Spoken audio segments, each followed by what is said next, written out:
Bastaram apenas alguns segundos para o diretor falasse aqui no ponto que a gente está no ar. Você que está em casa deve ter se perguntado: por que o Matheus já não começou dando boa noite? Você pode parar para pensar e até mesmo refletir.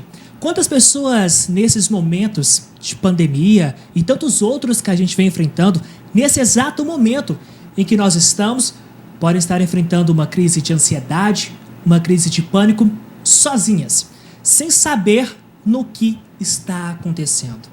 Já parou para pensar o quanto uma mão amiga pode fazer toda a diferença? Pois é essa mão amiga que nós queremos estender a partir de agora para você que está em casa. Seja muito bem-vindo ao seu consultório na televisão. Esse é o Mais Saúde, um programa feito para você e por você tirar todas as suas dúvidas, as suas curiosidades. E é justamente sobre ansiedade e a crise de pânico que a gente começa a falar a partir de agora com a nossa psicóloga convidada, a Lorena Moser, que está aqui com a gente. Lorena, muito boa noite. Sempre um prazer ter você aqui no Mais Saúde. Oi, Matheus. Prazer o meu. Essa contribuição com o social e esse espaço que as mídias elas abrem para nós são de extrema importância para o nosso papel enquanto profissionais da saúde. Nesse momento de crise, não só biológica, mas também de uma crise na questão da saúde psicológica e da saúde mental. Lorena, quando a gente fala sobre crise de pânico, a gente está falando apenas de um medo que pode ser demonstrado ou muitas das vezes a pessoa que está passando por este momento guarda para si, se isola e vive aquele momento de uma certa forma?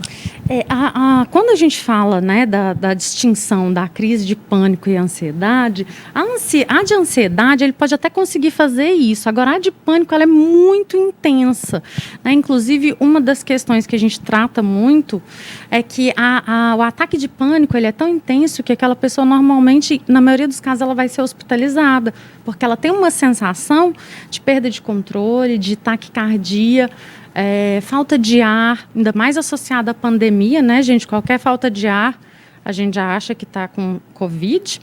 E aí elas vão parar, muitas vezes achando que estão infartando.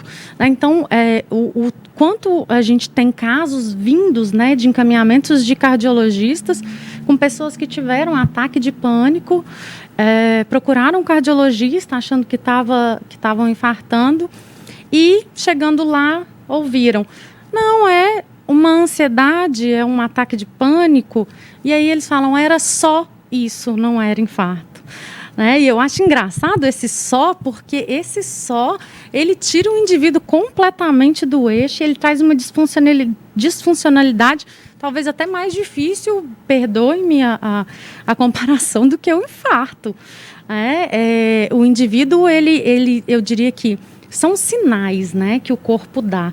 Então, quando seu corpo ele te traz um ataque de pânico ou uma crise de ansiedade, ele está te falando: ei, peraí, você não está cuidando da gente direito, tem alguma coisa aqui que está fora do lugar.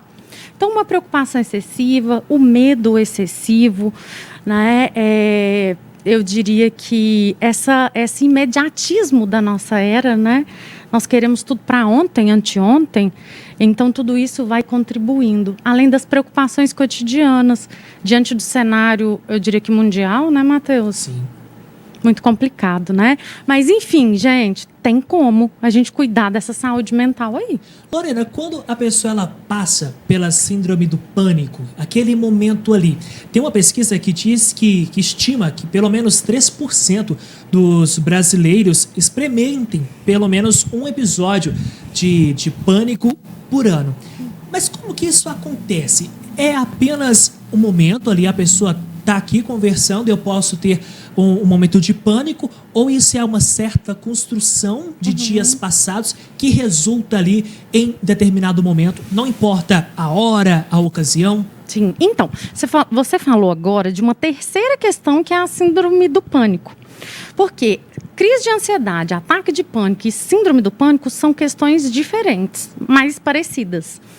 A gente diagnostica uma síndrome do pânico quando aquele indivíduo ele teve ataques de pânicos recorrentes que resultaram em, eu diria que, alterações cognitivas e ainda em uma ansiedade antecipatória de que essas crises, esses ataques de pânico, eles aconteçam. Então, o comportamento dele muda e ele passa a se isolar.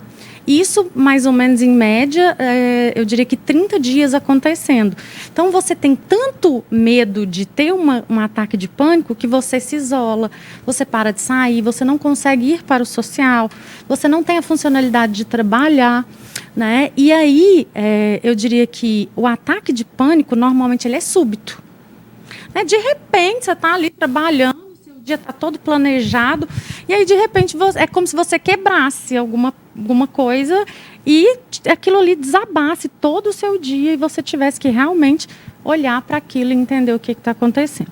O ataque de pânico, quando eu falo de durabilidade, normalmente os estudos apontam que de 5 a 30 minutos, porque há uma descarga muito grande de adrenalina e o corpo ele colapsa, ele não dá conta de ter essa descarga por muito tempo. Só que aí você não retorna para o estado inicial de ansiedade. Aí você faz um pico e aí você desce com ansiedade um pouquinho maior, o que dá uma impressão de que você ficou muito tempo, né? Além de que o tempo é muito relativo, né, gente? 1 minuto, quando a gente está sentindo uma dor, parece que é 1 hora.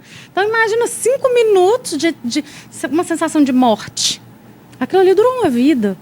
E aí geram traumas mesmo, além de você perder o controle. Então, se eu estou aqui, Matheus, e de repente desencadeia uma crise de pânico em mim, né, um ataque de pânico, eu não tenho controle.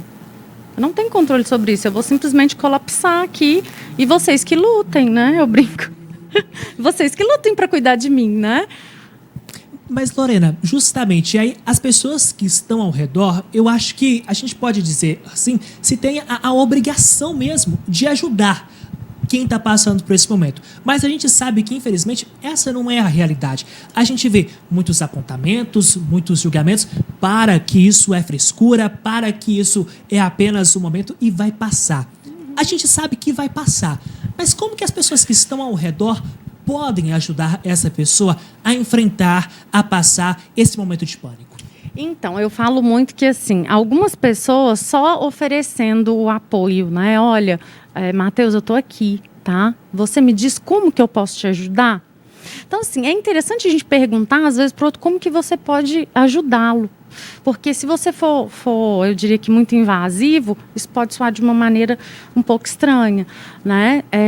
Às vezes a pessoa ela não quer que você diga nada, com que você fale nada.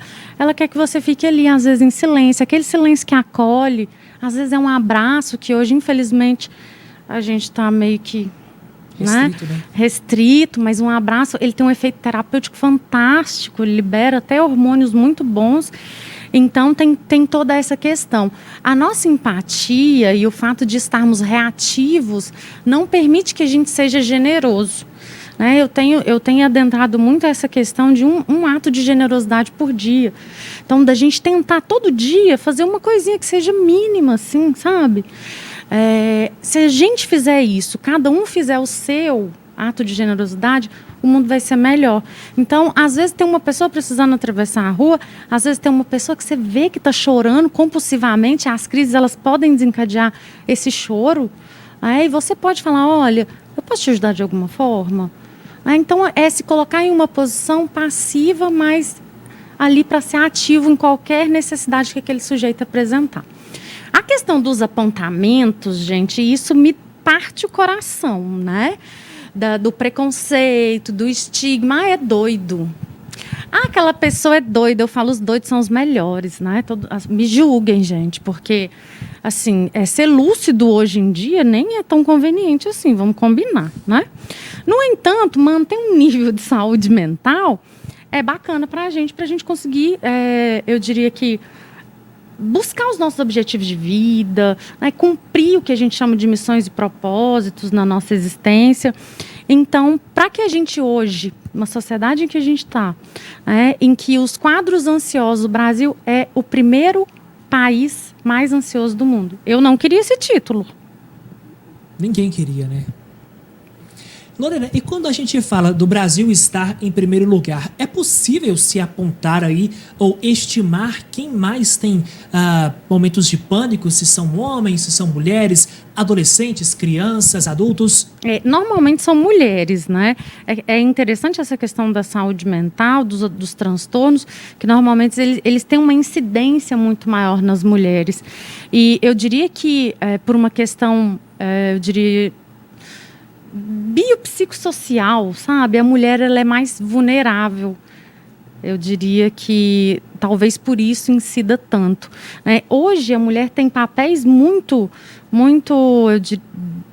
muita importância e acumulados, né? Ela é mãe, ela é esposa, ela trabalha, ela estuda, ela tem que dar conta disso, ela tem que dar conta daquilo. Então, há uma sobrecarga mesmo no papel dessa mulher. Ela tem que estar bonita, ela tem que malhar, ela tem... Então, assim, esse tem. Chega uma hora que colapsa, a gente transborda, né? E é justamente, Lorena, isso... não sei se nem se a gente pode dizer de rotina, mas algo que preciso fazer isso, mas daqui meia hora eu já tenho que fazer aquilo, daqui 15 minutos eu tenho uma reunião, isso eu digo de uma maneira geral, isso pode acumular, não sei se é estresse ou algo, vai se acumulando e chega um momento que a pessoa fala, não dou conta. E é onde vai se parar no hospital? Pode se desencadear inicialmente uma crise de ansiedade, né, que eu diria que é menos agressiva do que a do pânico, né, o ataque de pânico. Mas o que acontece? Eu brinco que na nossa cabeça tem uma caixa d'água.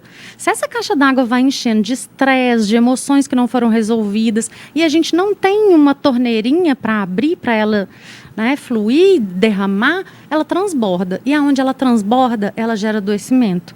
Então, a ansiedade, né, ela traz inúmeros sinais e sintomas, que eu até tenho um e-book que eu vou disponibilizar, Matheus, para todo mundo que está assistindo a gente, né, os telespectadores, que ele traz ferramentas para ajudar as pessoas que estão em casa. Eu vou disponibilizar gratuito para vocês, né, como forma de gratidão mesmo, pelo convite da NTV, pela minha profissão, e por esse cenário difícil que a gente está vivendo. Então, esse vai ser meu ato de generosidade de hoje, gente. Nossa, vale demais. E como é que faz para ter acesso a esse e-book? Então, é só entrar no meu Instagram, @LorenaMoserPsi, e clicar no link da bio, que eu mando em caminho para vocês na hora, tá? Lorena Moser, vale lembrar que Moser com 2 Es. 2 Es, isso.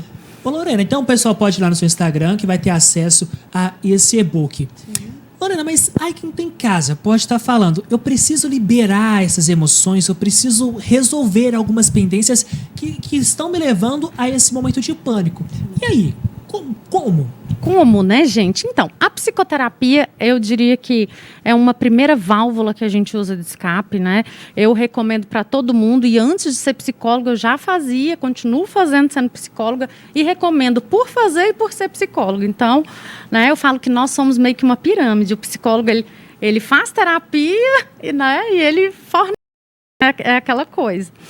E aí, gente, outra coisa que é ouro, alimentação. Outra coisa, atividade física. Gente, ansiedade, você vai no médico, no psicólogo, a primeira coisa que ele vai te falar é, faz atividade física? Se não, você vai levar um puxão de orelha, tá? Porque o ritmo frenético de vida que a gente tem hoje, né, tá? Tem gente aqui com cara, gente, eu vou falar para vocês, tem um apresentador aqui... Um beijo pra minha psicóloga. Que bom, né? Então, gente, precisa... e assim, momentos de terapêuticos, que eu diria. O que você gosta de fazer? Eu gosto de ver o pôr do sol, adoro, pra mim é maravilhoso. O que mais? O que você gosta? Você gosta de ficar com seu filho? Você gosta de estar com a sua família? O que te faz bem, que traz paz para o coração, que te deixa naquele estado em que você não está com aquela mente... eu diria que a 100 km por hora, porque a nossa mente é um negócio fantástico. Você está querendo parar, ela está caminhando, assim, ela foi em vários países, ela deu uma volta em você e voltou. E como que desliga ela? Então, trabalho difícil, viu, gente? A gente precisa, eu diria que desligar a gente não consegue, né? Seria uma utopia, mas a gente consegue controlar essa mente. fazer com que esses pensamentos, eles não comandem a gente, né? Então, é muita meditação. Meditação funciona. Fantástico. Por mais que a pessoa seja ansiosa e fala assim, não consigo fazer 1 hora, meia hora de meditação. Não. Às vezes 5 minutinhos. 5 minutos, gente, é o que eu falo em consultório. Não precisa desse... Eu tenho a prática da gente começar com 1 minuto. Vamos fazer 1 minuto? Eu não consigo. Vamos fazer 1 minuto? Todo mundo que medita hoje já foi um ansioso de marca maior. E aí ele encontrou um remédio mesmo na meditação, que não tem um dogma, eu diria que, de religião, como as pessoas pensam. Não tem nada a ver. Você pode pôr uma música qualquer, ficar ouvindo a música e prestando atenção na sua respiração. Então, se a música dura 1 minuto, 2 minutos, 3 minutos, aquilo foi sua meditação do dia e segue a vida, gente. Né? Eu diria que assim, a saúde mental é muito mais descomplicada do que a gente pensa. Tanto é que eu gosto de brincar de saúde mental, né? Eu falo rindo, falo brincando, mas é porque não precisa dessa coisa, nossa, eu tô indo no psicólogo, eu tô doido. Não, não é isso. Né? Você tá indo justamente para não ficar doido, você tá indo para dar perceber as suas emoções, você tá indo para sair do automático. Porque quando a gente tá naquela coisa, eu tenho uma reunião agora, eu tenho outra reunião, eu tenho isso, eu tenho aquilo, nossa senhora, como é que eu vou fazer? Meu filho tá lá em casa, tem comida para fazer, eu tenho que ir no supermercado, não. Aquilo ali, gente, o corpo não aguenta, o corpo quebra. O corpo é um aparelho perfeito, mente e corpo, mas ele quebra. Lorena, diante de tudo isso, momentos de pânico e também de ansiedade, a pessoa que tem isso, aprender a falar não, pode ajudar? Você vai responder pra gente já depois do intervalo. Uma pausa rapidinha, a gente volta já.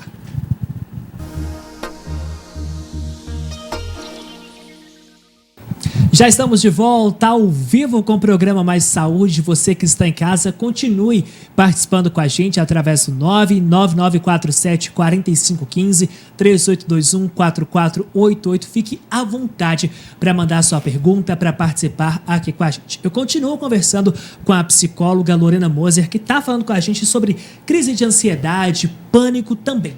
Sim. Lorena, a gente foi para o intervalo e deixamos no ar. Quando a pessoa aprende a falar não, ela está fazendo um bem para si mesma e possivelmente evitando possíveis crises de pânico, crises de ansiedade também. Gente, então, tem uma coisa que é simplifique. Quando a gente vai simplificar, a gente coloca cada coisa no lugar. Para colocar as coisas no lugar, a gente precisa definir até onde a gente pode ir e até onde a gente não pode. Então, eu falo muito dos limitadores. O não, ele é o principal que te fala, olha, você pode vir até aqui, daqui para lá você não pode. Só que muitas pessoas, como você bem disse, Matheus, têm essa dificuldade de dizer não.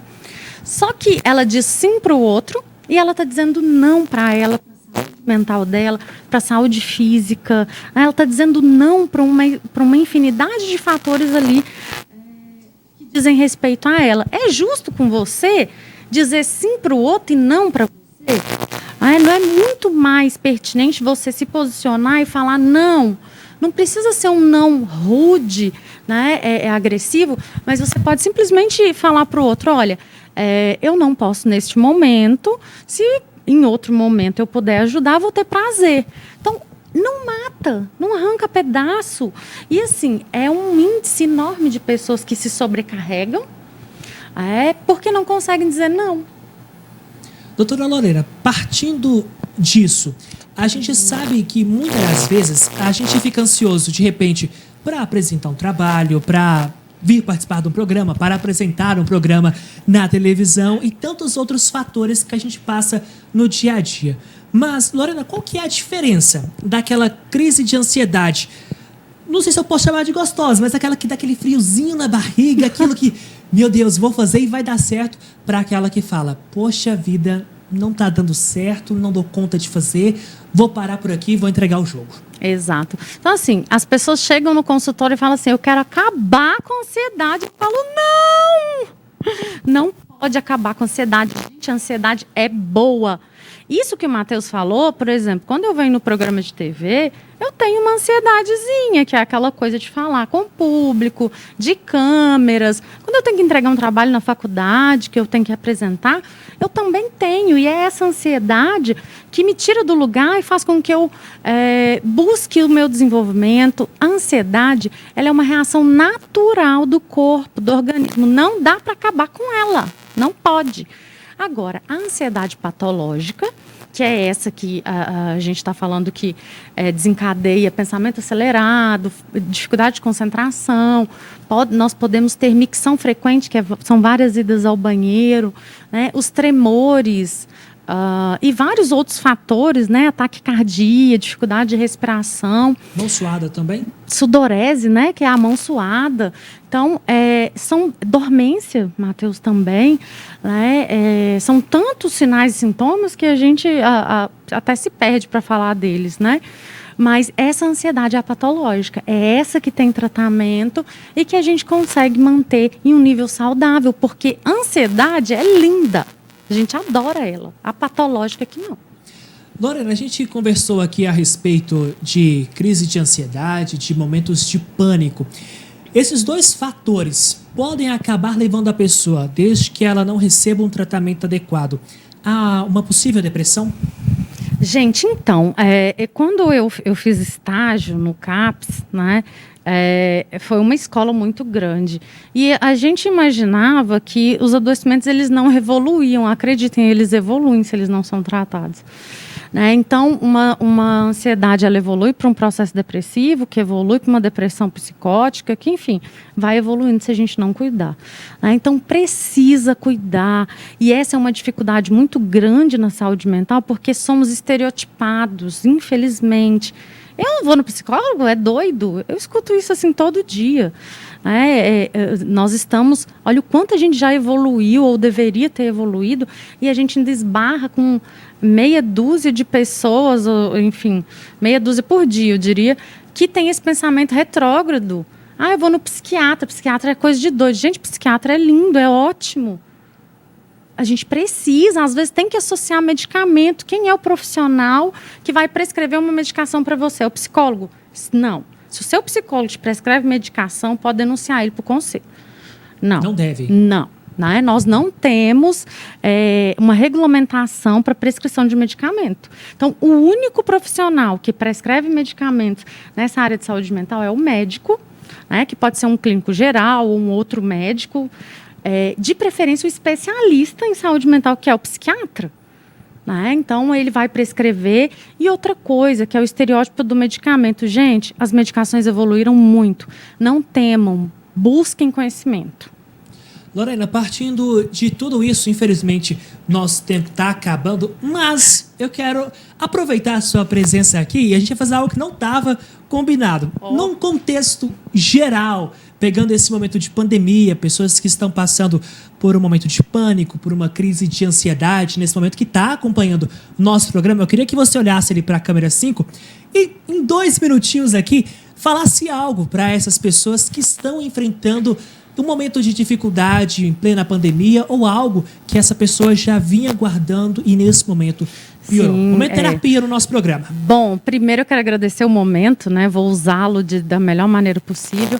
Eu quero que você em casa sinta-se abraçado por mim, acolhido, compreendido. Que você não se maltrate, não se julgue, não se condene, que você consiga se acolher. Nesse momento em que o distanciamento social ele está tão presente, se abraça, sabe? Abraça você mesmo, se pega no colo. Nós já estamos passando por dificuldades demais para nós mesmos nos tratarmos mal. Então, amor próprio, olha para você, olha o ser humano que passou por tantas dificuldades. Se você perdeu alguém nessa pandemia, eu sinto muito mesmo, mas... infelizmente, a morte, ela é a única certeza da vida, que você tenha força para seguir adiante. E se precisar da gente, eu falo que somos uma rede, né? Que estamos todos interligados.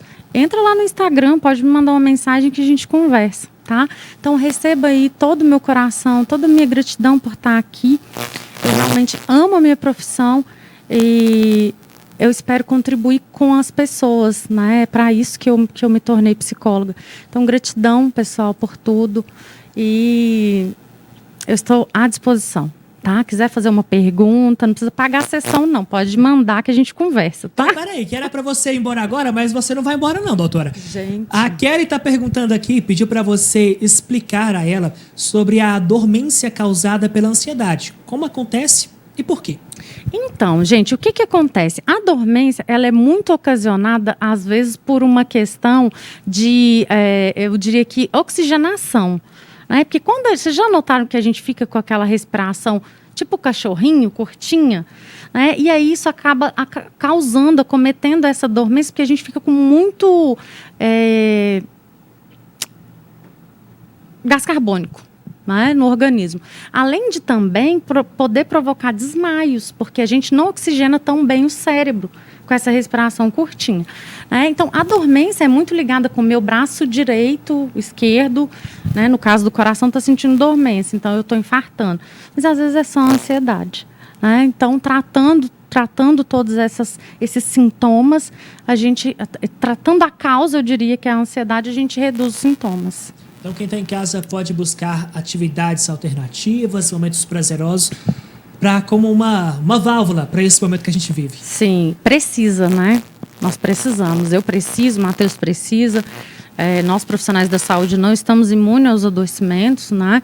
Então, nós precisamos, muito mais do que falar, nós vivenciamos muitas das coisas que nós estamos trazendo. Então, é preciso mesmo ter esse olhar de autocuidado. Estenda a mão, amiga, né, doutora? Exatamente. Doutora Lorena Moser, psicóloga aqui no Mais Saúde com a gente. Agora acabou, não dá mais tempo, mas eu espero a senhora de volta mais vezes, viu? Aí eu volto sim. Vamos tirar esse doutora, né? Porque Lorena, assim, eu já me sinto de casa, pois é.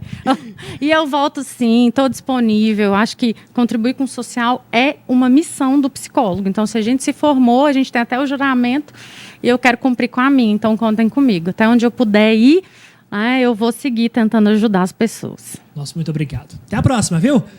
A você de casa, continue com a gente, viu? Continue participando pelo WhatsApp, pelo telefone, pela internet, enfim. Fique à vontade, que agora a gente faz uma pausa rapidinha e volta já depois do intervalo.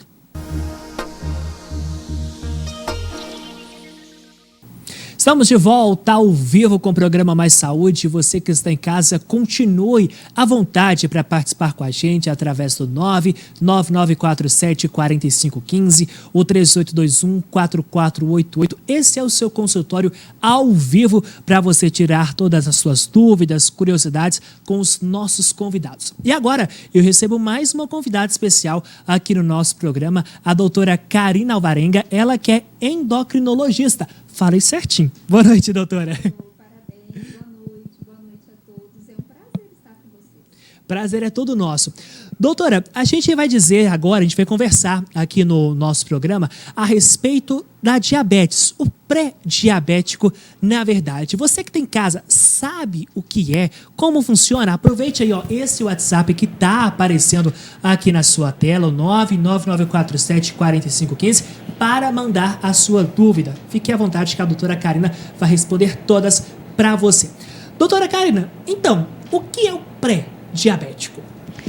O pré-diabetes, ao contrário do que muitos acreditam que não é uma doença, né? Que é uma pré-doença. Mas, na verdade, não.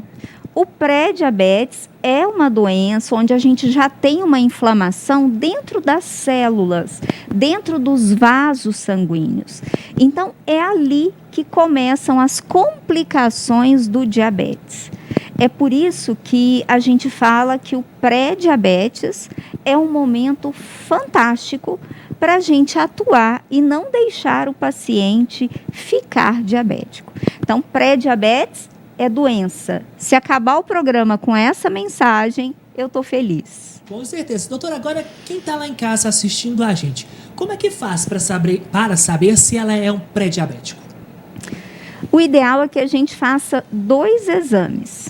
O primeiro exame é uma glicemia de jejum colhida na veia, no laboratório, claro, com 8 horas de jejum. Não com mais de 8 horas. A gente não precisa de mais de 8 horas de jejum para colher uma glicose e uma hemoglobina glicada. Se a sua glicose colhida nessas condições estiver entre 100 a 125, é o pré-diabetes. Se a sua hemoglobina glicada, que é um outro tipo de exame, estiver entre 5,7 a 6,4, é o pré-diabetes. Então, 2 exames simples que podem falar isso para nós. Alguns casos, a gente precisa também do teste oral de tolerância à glicose, que é aquele que a gente toma o açúcar, fica 2 horas no laboratório e colhe de novo. Mas, assim, são casos... Hoje a gente usa mais hemoglobina glicada do que esse teste, porque esse teste é muito chato de fazer, né? Doutora, agora eu vou usar até a minha colinha aqui, porque olha só, a Federação Internacional do Diabetes estima que havia 14,6 milhões de brasileiros pré-diabéticos em 2017. Esse número é maior do que o próprio diabetes, que era 12 milhões e meio de pessoas. Doutora, por que essa doença, o pré-diabetes, ela chama tanta atenção e quem tem em casa tem que realmente tomar todos os cuidados? O curioso é que os médicos subestimam o pré-diabetes, né? Quando chega um pré-diabético no consultório de alguém que não é especialista, que não é um endocrinologista, ele fala assim, melhora a alimentação, faz uma atividade. Desse estado, gente, esse estado é um estado de doença inflamatória e é uma inflamação que você não sente nada. É uma inflamação silenciosa e ela destrói os seus órgãos aos poucos. Por exemplo, é nessa situação de pré-diabetes que a gente tem a chamada glicotoxicidade no pâncreas. O excesso de açúcar no sangue afeta o pâncreas e ele começa a produzir menos insulina. É nesse estado que você tenta aumentar a produção de insulina para compensar a sua obesidade. Então, é ali que começam todos os eventos deletérios, maléficos para a saúde. E aí eu faço um alerta aos colegas que o estado de pré-diabetes, ele precisa ser medicado e ele precisa ter um segmento com o endocrinologista para não virar diabetes. Porque você percebeu, tem mais pré-diabéticos do que diabéticos. Significa que do pré-diabetes a gente está caminhando e é um momento que eu consigo parar. Eu consigo não deixar essa doença progredir. Doutora, vou aproveitar aqui e fazer essa pergunta, porque já vi algumas pessoas fazendo isso. Por exemplo, a pessoa ela tem diabetes, precisa tomar a insulina, mas aí, por exemplo, esqueci de tomar de manhã, vou compensar. Se eu tinha que tomar 10 de manhã, vou pegar as 10 de manhã e vou juntar com as 10 da noite, vou tomar 20 ml ali. Tudo bem, doutora, ou não? Não, de jeito nenhum, porque geralmente a maioria das pessoas usa a insulina fornecida pelo SUS, que é a NPH. E aí a gente tem que entender o seguinte, eu aplico a insulina às 7 horas da manhã, quando for 4 horas depois, ela está no pico, ela está no seu auge. 4 horas depois, ela acaba no sangue. Então, se eu amanheci, por exemplo, com uma glicemia, é muito comum isso no consultório, amanheço com hipoglicemia, dei uma hipoglicemia e amanheceu 70, 60.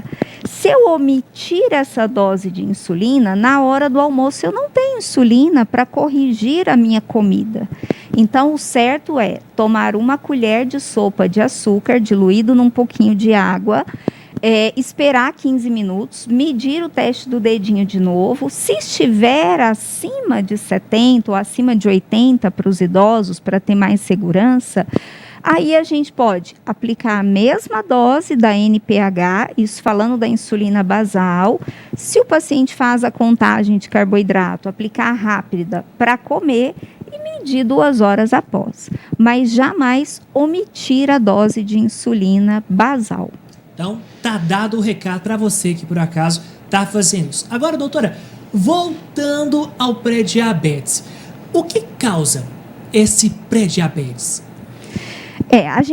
Pré-diabetes é uma doença muito complexa, né? É multifatorial. Então, eu tenho que ter uma genética eu tenho que vir com uma programação para ter o pré-diabetes e eu tenho que levar uma vida como nós estamos levando na pandemia, né? O aumento de obesidade, pré-diabetes e diabetes na pandemia é assustador. Por quê? Nós estamos confinados, a gente não treinou o cérebro, o nosso sistema de recompensa não tem prazeres em outras coisas. Então, o que a gente vai fazer? Comer, comer, comer. Sedentarismo, mais genética, mais alimentos industrializados, alimentos condimentados, confeitados, ou seja, ganho de peso, resistência insulínica e pré-diabetes. Então, é muito complexo, é uma série de coisas, mas esse estilo de vida que a gente está levando, e aí eu dou uma dica para os pais, é bom brincar com as crianças, movimentando dentro de casa, né? Fazendo os exercícios chamados funcionais, tem muito videozinho no YouTube. Então, vai brincar com a sua criança, porque está todo mundo entediado, as crianças estão precisando soltar essa energia, né? Doutora, agora vamos por parte. Vamos começar com a parte boa. O que o pré-diabético, já que a senhora disse sobre alimentação, o que a pessoa pré-diabética ela pode comer? Olha, se eu tenho um diagnóstico de pré-diabetes, o melhor é que eu faça opções naturais.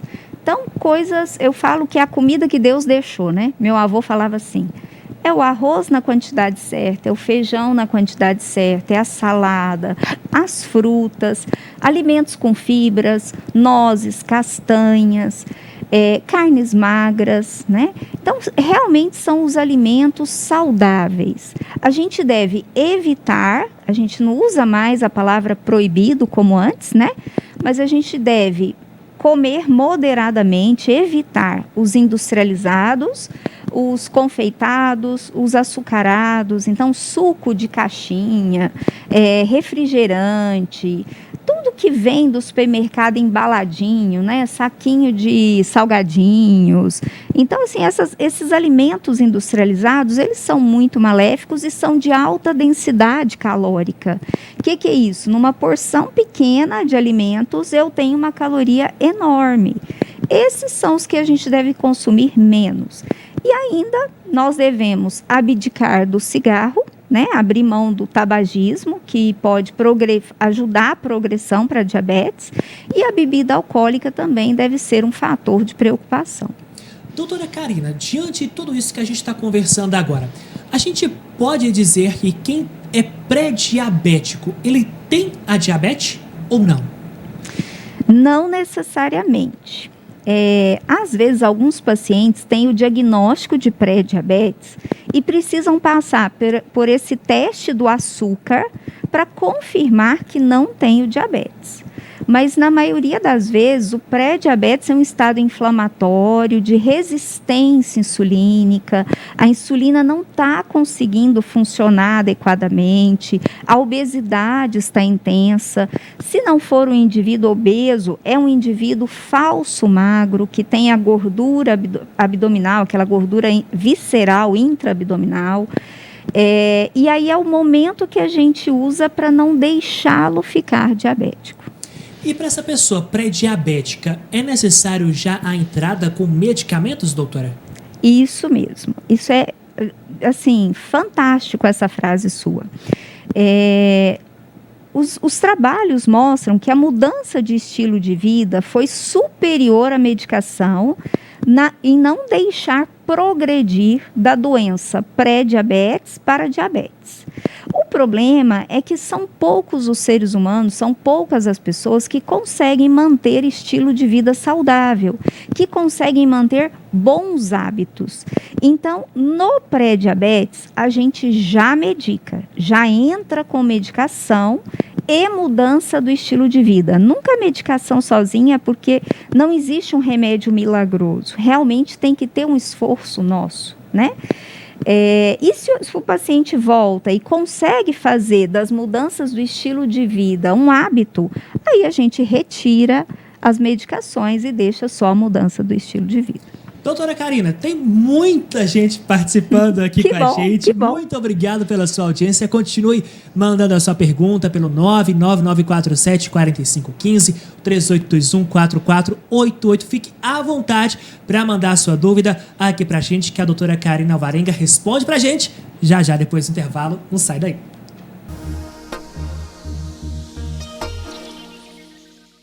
De volta com o programa Mais Saúde. Muito obrigado pela sua companhia. Continue à vontade para mandar todas as suas dúvidas, suas curiosidades para o nosso WhatsApp 99947-4515 e pelo nosso telefone também, 3821-4488. Doutora Karina Alvarenga continua aqui comigo. Doutora, deixa eu mandar um abraço aqui para o Carlos, que está participando com a gente, o João também, que está participando aqui com a gente. E a Sônia está perguntando o seguinte: boa noite, doutora Karina, eu sou pré-diabética, posso evoluir para diabetes? Com a pandemia estou bem preocupada, tentando controlar minha alimentação, porém fico com muito medo. Realmente o cenário é esse, né? A gente está mais parado. Como é que ela chama? Sônia? A Sônia. Sônia, eu te aconselho a fazer uma atividade física, que seja pular uma corda, que seja dançar, que seja colocar alguma coisa no YouTube e fazer. Tem umas danças diferentes que eu sei, zumba, né? Zumba. Tem a zumba, que o pessoal adora. Eu coloquei a minha bicicleta num rolo de treino, num suporte, em frente à Netflix, e o pouco tempo que eu tenho disponível, eu pedalo pelo menos 1 hora por dia, todos os dias. Por quê? Porque eu já pesei 30 quilos a mais, então já tive pré-diabetes, né? E eu posso voltar a ter. Obesidade, pré-diabetes, diabetes, são doenças crônicas, doenças que merecem tratamento para o resto da vida. Outra coisa legal, Sônia, não ter em casa aquilo que te desperta a compulsão alimentar. Então, por exemplo, se eu fizer pipoca doce de caramelo, não pode falar a marca, né? Não vou falar. Mas se eu fizer, eu como o pacote. Então, eu não compro. Por quê? Porque desperta a genética do impulso alimentar. Se eu vejo, eu quero comer. Então, ter um ambiente saudável ajuda você a não evoluir para o diabetes. E se você for medicada, por exemplo, com liraglutida, com metformina, com a semaglutida, que vai chegar para nós no 2º semestre, que já está aprovado pelo FDA, você vai perder peso, reverter seu pré-diabetes e evitar um diabetes. Doutora Karina, a Karina, sua xará, está perguntando aqui para a gente. Gostaria de saber por que quando a criança descobre que está com tireoide, demora mais a ser medicada para tomar, então, o que foi recomendado. Olha, isso é um engano. Com as crianças a gente medica mais rápido, tá? O que acontece é que às vezes o médico pode ter tido um medo, um receio de ser um erro de laboratório. E aí a gente pede para repetir o exame em outro laboratório, só para ter uma certeza. Porque hipotireoidismo você vai tratar para sempre. Se eu tratar um exame errado, eu vou tratar errado para sempre. E outra coisa importante, se você deixar de tratar o hipotireoidismo, a criança não cresce. Então, se é uma criança que não tem sintomas, que o desenvolvimento cognitivo está bom e que está crescendo adequadamente, o médico pode ter pensado assim, não tem clínica de hipotireoidismo, então pode ser um erro laboratorial. Eu falo para os meus pacientes que eu não trato o exame, eu trato o paciente, porque senão eu posso tratar errado. Mas a criança ela tem que ser tratada precocemente. Mais uma pergunta, doutora. A Vilma mandou o seguinte questionamento. Meu filho é diabético e faz uso de insulina de manhã e à noite, mas dá muita hipoglicemia, principalmente quando está dormindo. Como é que é o nome dela? A Vilma. Vilma. Vilma é o seguinte, existe, se é o seu filho, ele deve ser jovem, né? Ele deve ter o diabetes tipo 1. Estou aqui pensando porque você não me deu mais detalhes. Existe uma terapêutica, tá? Que chama dieta de contagem de carboidrato, que evita hiperglicemia, dá uma maior liberdade para o paciente comer de tudo e evita hipoglicemia. Se Se ele está tendo hipoglicemia noturna, a insulina basal dele deve estar elevada. Então, precisa de um ajuste do médico. Eu vou dar uma notícia para vocês que eu ainda não tinha dado. Nessa pandemia, como o consultório parou, eu montei um curso gratuito que vai ser liberado para todos os pacientes diabéticos aprenderem contagem de carboidrato. Opa! E como é que faz, doutora, para fazer parte do curso? Então, a gente está olhando ainda, está colocando na plataforma. Foi difícil achar uma plataforma que não nos cobrasse nada. A gente achou, o pessoal do meu marketing, que é a Âncora, achou para mim essa plataforma. Eles estão finalizando. Fiquem de olho no meu Instagram, DRA Karina Alvarenga, que vai estar lá. Curso gratuito de contagem de carboidrato. Eu acho que todo paciente diabético merece informação e educação. E os cursos são pagos e são caros, R$500, R$1.000. Então, como eu tive esse tempo livre, eu resolvi mudar um pouquinho a vida dos pacientes que não são meus, tá? Que não precisa ser meu paciente para fazer a contagem. Vai estar ajudando muita gente. Doutora, rapidinho que nosso tempo está acabando. A Mônica perguntou o seguinte: posso tomar remédio para emagrecer? Continuo? Ou seja, para sempre, continuar eternamente tomando esse remédio? Adorei essa pergunta. Quanto mais tempo você demora para tratar a obesidade, mais difícil fica de tratar. Então, alguns pacientes vão ter que usar remédio para o resto da vida. 11% dos pacientes obesos conseguem perder peso sem medicação. Apenas 11%. E alguns pacientes a gente faz uma triagem para cirurgia bariátrica. Mas sim, pode ser que você necessite de remédios com responsabilidade, por favor, não é remédio da internet, tá? Para o resto da vida. Isso é possível sim. Doutora Karina Alvarenga, eu queria continuar com a senhora mais tempo aqui, mas infelizmente o nosso tempo acabou. Já está convidada para voltar mais vezes aqui. Sempre que quiser, qualquer novidade, a gente está à disposição. Sempre muito bom ter profissionais como a senhora aqui com a gente. Eu quero agradecer e eu quero fazer uma observação. Por favor. Geralmente as pessoas olham o pré-diabetes, o diabetes, a obesidade com um olhar triste, pesado. Gente, saúde de vocês tem que ser assim, ó, alegre, feliz, motivado, entendeu? Vou levar ele lá para o meu consultório para motivar todo mundo. Você está de parabéns na sua apresentação. Muito obrigado, doutora. Lidar com saúde tem que ser assim. Parabéns. Obrigado, doutora. Fico muito feliz. Espero de volta mais vezes, viu? Obrigado, doutora. E muito obrigado a você de casa. Obrigado pela companhia. Antes de ir embora, deixa eu agradecer aqui a Floricultura Apollo, que mandou esse belíssimo arranjo e uma sugestão para o Dia dos Namorados. Vamos abrir a imagem, Vinícius, para a gente poder mostrar que a gente tem um polvinho aqui, ó, ele que muda, tem chocolate também, com responsabilidade, né, doutora? Tem um presente aqui para você presentear quem você mais ama. A Floricultura Apollo fica ao lado do Banco do Brasil, na Major Gotti. O telefone é o 3822-2200. Muito obrigado também aos meus parceiros, Noivos e Companhia, que fica na Major Gotti, 601, segundo piso.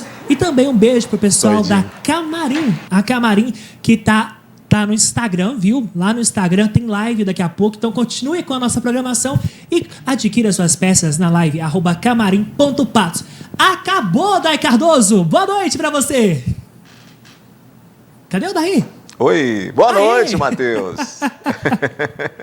Ô, Matheus, e aí você me contagia, né? Com essa alegria toda sua aí, com essa disposição de quem começou a trabalhar desde cedo e tá aí, ó, agarrado até agora, né? Deu nem tempo de trocar de roupa hoje, daí.